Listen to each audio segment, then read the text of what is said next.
एक राजा के पास एक हष्ट-पुष्ट और सुंदर घोड़ी थी। वह उससे बहुत प्रेम करता था और उसका विशेष ख्याल रखता था। इसका कारण ये था कि युद्ध क्षेत्र में घोड़ी ने कई बार राजा के प्राणों की रक्षा की थी। ये घोड़ी की वफादारी थी जिसने राजा का दिल जीत लिया था। घोड़ी ने कई वर्षों तक राजा की सेवा की और पूर्ण वफादार बनी रही। जब उसकी उम्र हो गई तो उसकी जगह उसके बेटे ने ले ली। घोड़ी का बेटा हष्ट पुष्ट था, मगर उसमें एक खामी थी। वह जन्म से ही काना था। इस बात को लेकर वह हमेशा दुखी रहा करता था। एक बार उसने घोड़ी से पूछा, माँ, मैं काना क्यों जन्मा? घोड़ी ने बताया, बेटा, जब तू मेरे गर्भ में था उस समय एक दिन राजा मेरी सवारी कर रहा था और मेरे कदम लड़खड़ा जाने पर आवेश में आकर उसने मुझे एक चाबुक मार दिया था। शायद यही कारण है कि तू काना जन्मा।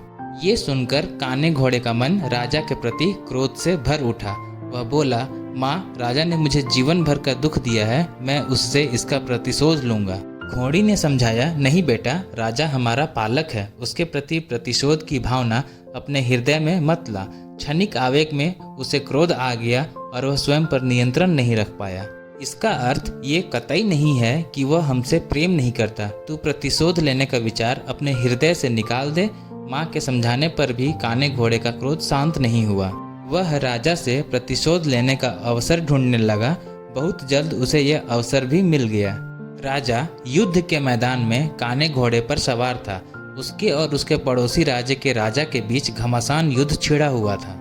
तलवारबाजी करते करते अचानक राजा घोड़े से नीचे गिर पड़ा। मौत उसके करीब थी। काना घोड़ा उसे उसी हाल में छोड़कर भाग सकता था, लेकिन उसने ऐसा नहीं किया। उसने फुर्ती दिखाई और राजा को फिर से अपनी पीठ पर बिठाकर उसके प्राण बचा लिए। वह चकित था कि उसने ऐसा क्यों किया।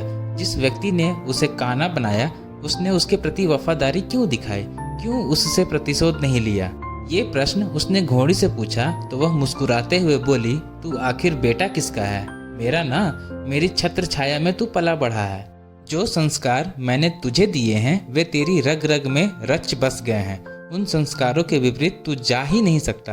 वफादारी तेरे खून में है बेटा, तू वफादार ही रहेगा। कहानी से सीख। दोस्तों, संस्कारों का आचरण पर बड़ा गहरा प्रभाव पड़ता है। जिन संस्कारों के साय में बच्चे का पालन पोषण होता है वे उसके अवचेतन में गहरे तक समाहित हो जाते हैं। ऐसे में अपने संस्कारों के विपरीत वह जा ही नहीं सकता। संस्कारों का सबसे बड़ा आधार परिवार है, जहाँ से संस्कारों की नींव पड़ती है।